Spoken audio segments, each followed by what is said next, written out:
السلام عليكم ورحمة الله وبركاته. صدق ربي إذ قال: ومن يتولى ومن يرتد منكم عن دينه فسوف يأتي الله بقوم يحبهم ويحبونه. وقال سبحانه جل في علاه: وإن تتولوا يستبدل قوما غيركم ثم لا يكونوا أمثالكم. مصداق قول ربي. لو تفتكروا المذيع اللي ارتد الآن معنا الأخت سمارة الكاثوليكية من أمريكا. أهلا بك يا أختي.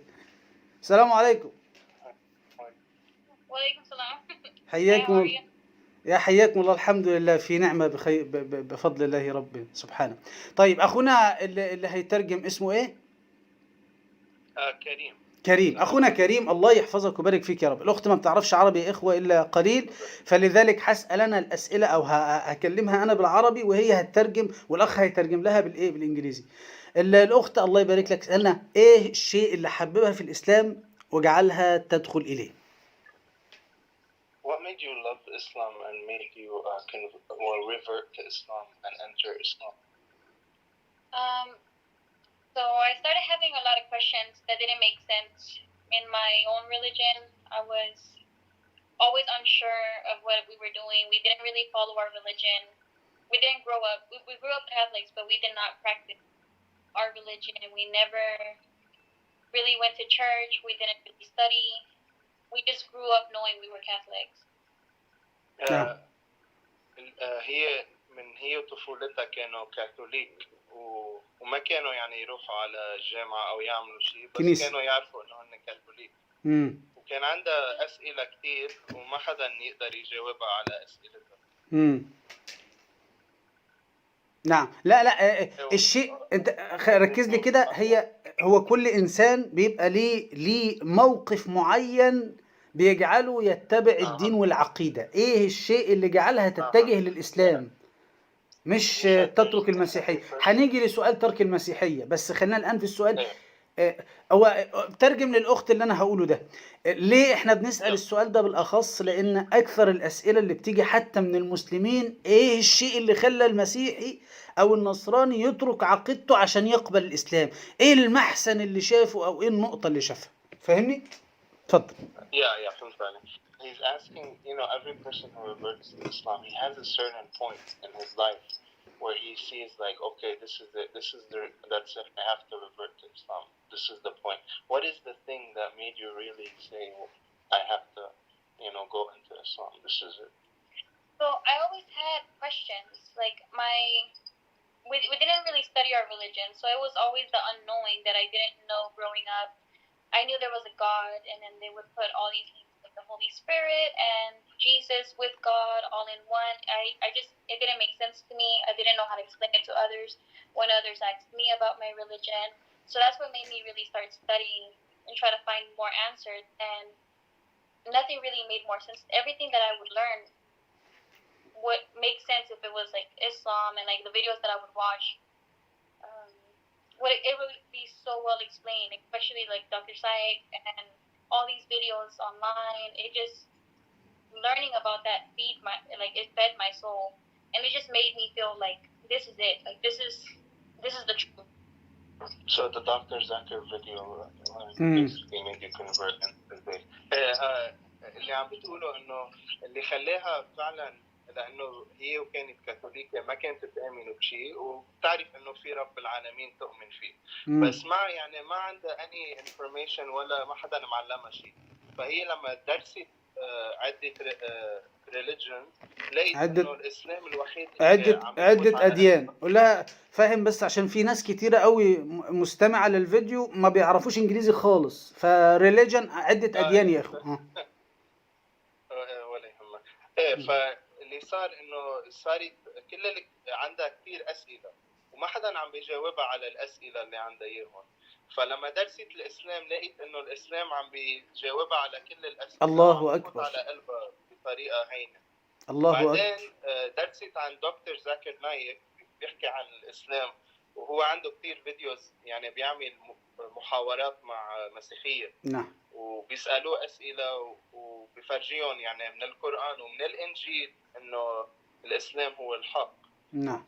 كرامه هالشيء جبرت انه ترجع للاسلام وامنت الله ومحمد صلى الله عليه وسلم. عليه الصلاة والسلام. طيب السؤال التاني بقى اللي هي كانت هتتكلم فيه، ايه اكتر شيء في عقيدتها هي مثلا التالوت، التجسد، ألوهية يسوع، الخطية الأصلية، الاعتراف، انها تروح تعترف عند قسيس، وانا عارف ان القواعد دي عند الكاثوليك بالاخص متشددين فيها عن الطوائف التانية. ايه الشيء اللي في عقيدتها هي كمسيحية خلاها تنفر او خلاها تكره العقيدة دي، لا تقبل العقيدة المسيحية؟ اتفضل. What is the thing in Christianity that made you like really reject Christianity the most? That you really, couldn't handle it at all anymore? Like, the Father, Son. Well, what really made me reject it was when I started finding out the definition of the Bible. It was so many different versions of the truth that they had, and just completely different stories mixed up. People would add stuff to it. People would take away to make it their own version. So you really didn't have an original text. You don't have original content, and it doesn't you just need one original. Your religion should be perfect. It should not have contradictions. It should be straightforward and your guide. If your guide doesn't make sense, how do you live your life? How do you follow your religion? If everybody has the same book but different content inside of it. انه هي اللي لقيت انه بالكتب كثير بالانجيل في اغراض، وفي كتب كثير انجيل وقصص مختلفة، وكثير من الانجيل بيحكي وبيناقض بعضه يعني. ايوه قصص ستوري. انا كمل. وهيدي المناقضة كثير ضايقتها، انه كيف طيب اذا رب العالمين خلقنا وبده يعلمنا دين، ليه لا يعطينا كثير كتب ومناقضات وكثير يعني وشيء ما بينفهم اب وابن. واصلا وكمان في شيء درسناه عن الاب والابن، انه اذا المسيحي بيامن انه عيسى عليه السلام هو كمان اله مثل رب العالمين، طيب يعني انتم بتامنوا انه رب العالمين ما خلقه لعيسى، هو كان موجود مع عيسى، لكن ليش واحد بتسموه اب وواحد بتسموه ابن؟ ما هيدا يعني اللقاب الاب الابن هو لقاب العمر، يعني واحد اجى قبل الثاني. حتى اذا بدك تروح معهم بعقلهم برضه ما معهم حق، لان ما ممكن واحد يجي قبل الثاني. يعني اكيد رب العالمين خلقه لعيسى عليه السلام. احسنت. طيب ثواني عشان وانه القران كان واحد خلاها كمان يعني طمن لها قلبها انه كل الاجوبه اللي تسال تلاقيها بالقران، وكتاب واحد واتس بيرفكت. يعني هو الكتاب القران ما بتلاقي فيه عوجه، يعني افلا يتدبرون القران لسبب. لانه القران كل لما يعني خلي جيب مسيحي يتحدى القران يعني مثل ما بقول destroy him، ما رح يقدر يلاقي شيء على القرآن إلا الحق من ربه. فكل هالشيء خلوها يعني تأسلم. وحتى الحجاب، يعني أنا استغربت، تحجبت بطريقة يعني سريعة كتير. حتى أنا يعني قلت لها إنه أنت مأكدة بهالسرعة بدك يعني أنت عندك اليقين بقلبك إنه هالقد آمنتي لتتحجب؟ قالت 100%. ما شاء الله. وكتير تخانقت مع أهلها يعني كاثوليك على الأصول. تقول لهم طيب مريم عليها السلام كانت محجبة، ليش أنا ضدها وأنتوا بتآمنوا مريم؟ فتسألهم أسئلة يعني خلوها بدل ما يحبوها ويفهموا يكرهوها وحاربوها كتير. بس هيدا يعني شيء ما خصني أنا فيه، هي إذا بدها تحكي عنه. موضوع الحجاب؟ عن موضوع طيب الحجاب. طب خلينا بس ناخد النقطة الصغيرة دي بس نلخص للإخوة. يبقى يا إخوة إيه السبب اللي خلاها رفضت العقيدة بداية؟ القصص، تناقضات القصص. أنا ممكن يعني ممكن تتصدم لما أجيب لها تناقضات أنا الأناجيل تناقضات قصص الأناجيل. النقطة الثانية الآب والابن، وإزاي الابن مع الآب والاثنين مع بعض في وقت واحد، بلا شك كان في واحد قبل الثاني فيبقى في تعدد آلهة والكلام ده كله. أما النقطة الثالثة نقطة الحجاب. طيب اتفضل بقى أكلمها في موضوع الحجاب ده. Okay, so about the hijab, what struggles did you deal with your family when you wore the hijab, and what did you mention to them, about why you should wear it, etc., and how did they react? So for the first few days, that I started to cover, I would only cover on Fridays to go to the mosque. So the first few days that I covered, I stayed in my room, I didn't get out, and عم بتقول انه اول ما بلشت بالحجاب كانت بس تلبسه يوم الجمعة وتروح على المسجد وما تخلي حدا يشوف انه لابسه الحجاب، تهرب من اوضتها من ورا بلا ما حدا يشوفها، تهرب دغري بالسيارة وتروح على المسجد. واول يعني تقريبا 4 weeks اول ما لبسته لما صارت تلبسه يعني كل يوم مش بس الجمعة، اخذتهم 4 ايام ليعرفوا انه عم تلبس. اسألها طيب، اسألها هل ده من ضمن الحاجات اللي حببتها في الإسلام الحجاب؟ Okay, is that one thing you like in Islam, the hijab? Yes. So when Allahu I Akbar. go to the mosque, leaving the mosque, I would leave my hijab on the way home or on my way to work. I didn't want to take it off. I felt like this is how I should be. I should be covered. I don't want to take it off, and I wish I could walk into work still covered. I wish I could walk into my house still covered. But it was just something that it was too early in the process. I couldn't just walk out there yet. لما كانت تيجي من المسجد وكانت لابسه الحجاب دائما تتمنى يا ريت فيني ضلني لابسته. حسيت انه هيك هي لازم تكون، هيك لازم تظهر، حسيت بامان فيه. ولما بس حسيت انه بعدها يعني كثير باول الطريق اسلام يعني بعدها مأسلمة، بعدها منا يعني ما عندها انه القوه انها تلبسه. كانت لما تروح على الشغل يعني تستحي، بس تحس انه يا ريت فيني ضلني لابسته اول يعني كم جمعه. ما شاء الله. ايه لا لايك ذا كوين. قول لها كالملكه فيه. like the queen. ما شاء الله. طيب السؤال بقى الاخير وده اللي ايه يعني هنسيبها فيه تتكلم براحتها، اللي هو حالتها قبل الاسلام ايه وحالتها بعد الاسلام ايه؟ يعني الانسان بيبقى قبل موقف معين بيبقى حالته حاله معينه، وبعد موقف معين او بعد تنقل معين بيبقى حالته حاله معينه. ايه حالتها قبل الاسلام وبعد الاسلام؟ مظبوط. This is the last question and he wants you to talk comfortably and talk about your situations. أنا حقول لك أول شيء كيف كانت قبل الإسلام وبعدين حأرجع ترجم لما تخلص كيف كانت بعد الإسلام. ماشي. للحين. تمام. Okay. Okay, I'm gonna translate how you were before Islam. Take a pause, and then when you talk about how you were after Islam, I'll translate.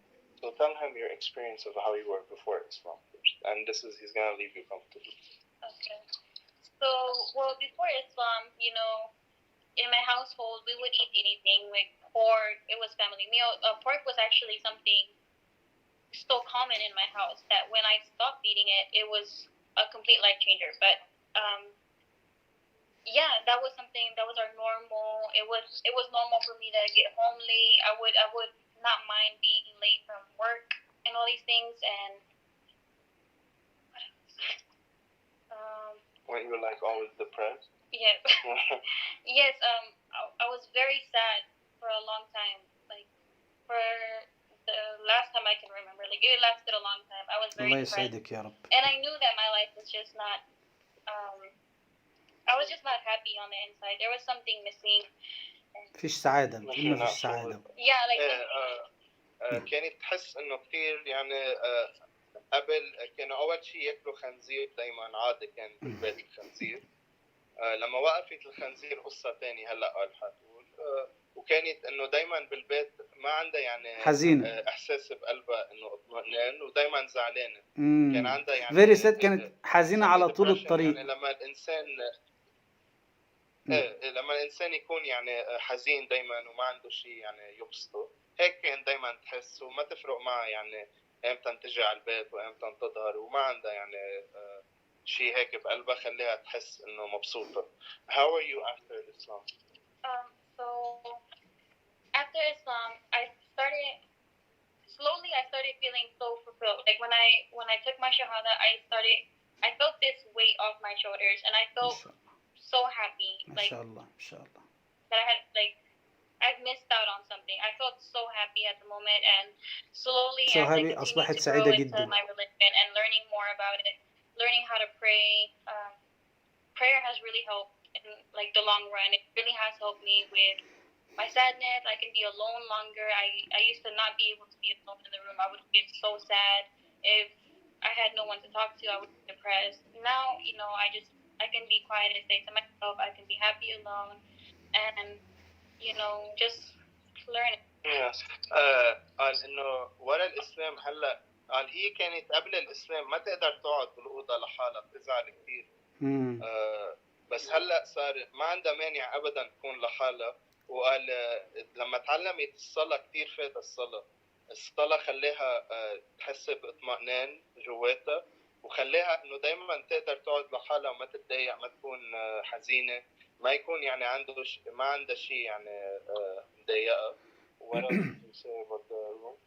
ايه، وانه ورا كمان لما تعلمت الصلاه كثير من الاشياء اللي كانت يعني تعملها وقفت عنها بالصلاه، لانه شيء بلشت الصلاه يعني مثل ما بدك بيقولوا الصلاه هو مطهر، يعني فعلا شيء تبلش الصلاه انت يمكن تكون تفكر حالك اكثر واحد مسلم بالعالم، بس شيء تبلش الصلاه بتعرف عن جد انت وين بتكون، وبتصير تطلع بالاسلام انه هن اعلى منك واحسن منك. ولازم انت لما تفوت على مسجد دائما يعني تطلع بالكل اللي حواليك انه هن اعلى منك، ويعني دائما خلي حالك يعني بالارض، وتفهم انه لو شو ما عملت ما رح تستاهل الجنه، فهيدا من رب العالمين ورحمته. فكل هالاشياء يعني خلتها تحس باطمئنان الصلاه، انه في رب عالمين وفي يوم الحساب، ومش هيدا النهايه. لانه معظم حتى انا العالم اللي حكيتها بامريكا، اللي حتى مش بس المسيحيه واليهود، حتى اليهود والمسيحيه واللي ما عندهم رب، اللي ما بيعبدوا شيء، كلهم عندهم نفس يعني بقلبهم عندهم هيك شيء بيضايقهم. هيدا الشيء اللي بيضايقهم انه ما عندهم الايمان انه فعلا في حياه ورا الموت. هن بس اليهود يمكن بيامنوا، بس مفكرين حالهم يعني بيقدروا. هيدا حديث ثاني بنبقى بنحكي فيه. بس معظم يعني اللي انا حكيتهم وقابلتهم فعلا يعني كلهم ما بيقدروا يقعدوا لحالهم، ما بيقدروا ينبسطوا بحياتهم، وعندهم كثير دراج سيتويشن، يعني عندهم كثير مشاكل نفسية، مخدرات وقصص ديبرشن. هون اكثر شيء بامريكا على فكره السويسايد ريت، يعني هون اكثر شيء العالم تقتل حالها. ليش؟ ما عندهم دين، ما عندهم رب، يعني عندهم فراغ بقلبهم.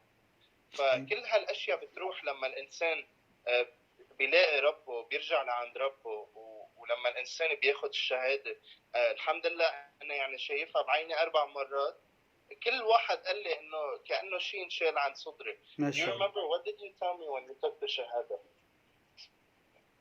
Well, how did you feel like when you took the shahada? Like there was a weight off my shoulder. Like I felt huge relief from everything. Like I just felt so fulfilled on the inside. حسيت انه جواتها صار يعني فول، وكل شيء يعني سوري كل شيء انشال عن كتفها. حسيت انه ما بقى عندها كلير نظيف، وحسيت حالها من جوا انه انتملت لما اخذت الشهاده. وفعلا انا شفت يعني بيبكوا العالم لما ياخذوا الشهاده. الحمد لله هون يعني نحن ما عندنا مكه وبعاد، يعني بعاد عن الارض المطهره، بس عندنا انه عندنا الدعوه، بنقدر كثير نحكي مع عالم ونأسلم. الحمد لله كثير عالم، فعندنا هالنعمه والحمد لله يعني بناخذها قد ما بنقدر نعمل. الحمد لله اللي بنقدر له. الحمد لله. قول لها عايزه توجه كلمه للمسلمين. Would you like to say a final word to the Muslims? Some word? Yeah. Just in general.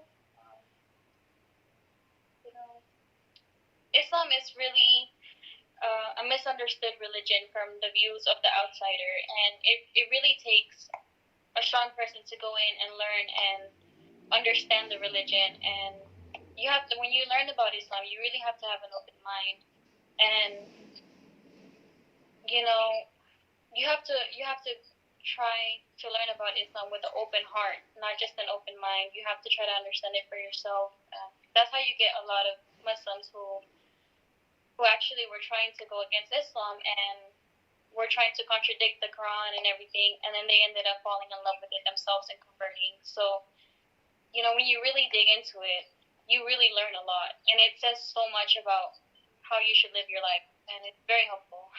إن شاء الله أقدر أحكي مثل حكي كلام حلو، إنه الإنسان لما كتير العالم فاهمين الإسلام غلط هون، الإنسان لما فعلا يعني يتعلم الإسلام وياخد وقته يقرأ القرآن ويشوف جمال الإسلام وشو هو فعلا الإسلام، بتغير له حياته كليا، وبيصير يعني what did you say the last part that everyone should be open minded. والكل انه اذا انت منك مسلم وعم تدرس عن الإسلام، افتح قلبك واسمع اللي عم ينقال. في كتير عالم بيسمعوا للقرآن بس ما بيسمعوا له. اسمع صحيح. الكلام اللي عم ينقال وافتح قلبك وشوف اللي عم ينقال كيف ما ممكن إنسان يقوله. فهيدا يعني اللي عم بتوصيه فيه، إنه ما تفهموا الإسلام غلط، بالعكس الإسلام أحلى دين وهو الدين الوحيد الحق أصلا، وهيدا أحلى شيء بالعالم أعطينا إياه رب العالمين. الحمد لله. الحمد لله. Okay. One more thing.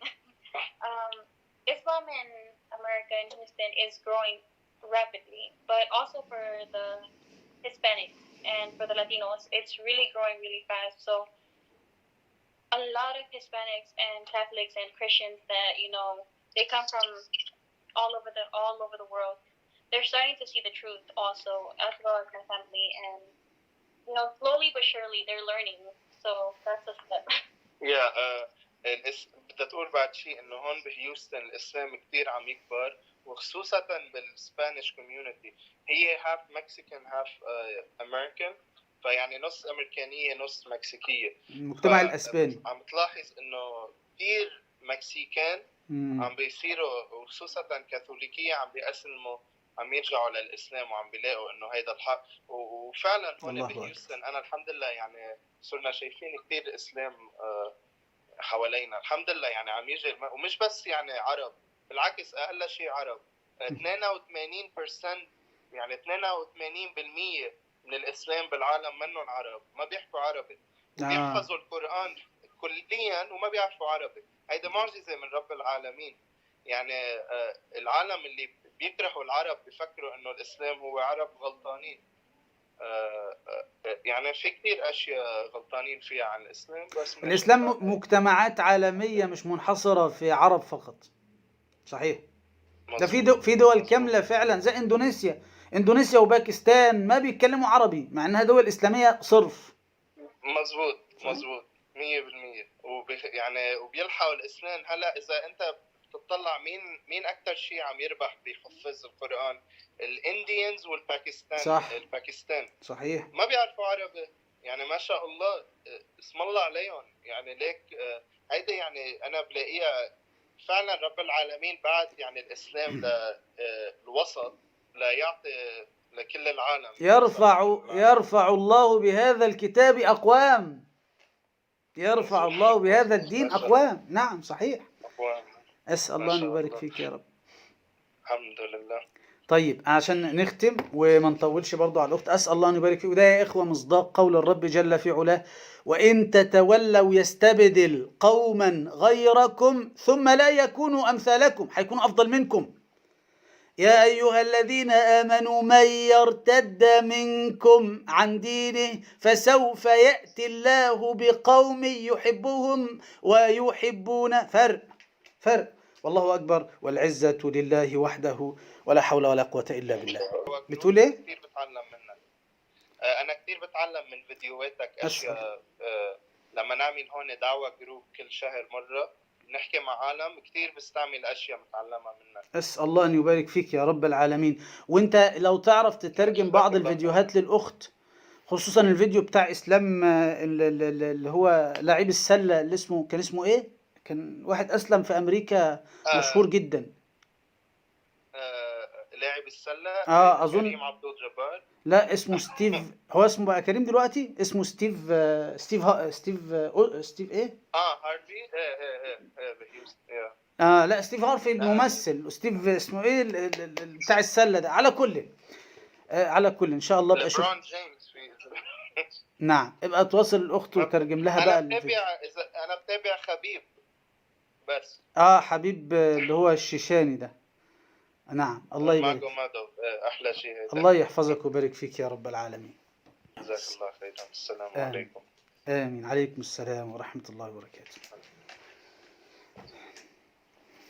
كان معكم عبر الواتس عبر الفيسبوك والإذاعات الخارجية والداخلية الأخت المسلمة جديدة من أصل كاثوليكي. أسأل الله الكريم رب العرش العظيم أن يغفر لنا ولها ولكم أجمعين. في الختام إخواني أخواتي فلذات أكبادي، لا تنسوني من صالح دعائكم، غفر الله لنا ولكم. الناس اللي بتشتكي من عدم وصول البث المباشر أو الفيديوهات في الفيسبوك، خش الفيسبوك، في الفيسبوك والقناة في أكتر من 600 أو 700 فيديوهات، مناظرات، حوارات، لقاءات زي دي. ادخل القناة، اشترك في القناة وشاهد كل ما فيها. اللي بيشتكوا من عدم وصول البث المباشر أو إشعارات الفيديوهات، خش القناة، اشترك في القناة، فعل الجرس عشان يوصلك كل جديد. خش الصفحة، اشترك في الصفحة، اعمل الصفحة شاهد أولا، وفعل إشعارات الصفحة عشان يوصلك كل جديد. الناس اللي عايزة تدعم محتوى القناة، لأني بعمل إعلانات بأكتر من $2000، فاللي عايز يساهم في هذا الأمر بيكلمني على رقم الواتس الموجود في وصف الفيديو في الفيسبوك واليوتيوب. سلام الله عليكم ورحمته وبركاته.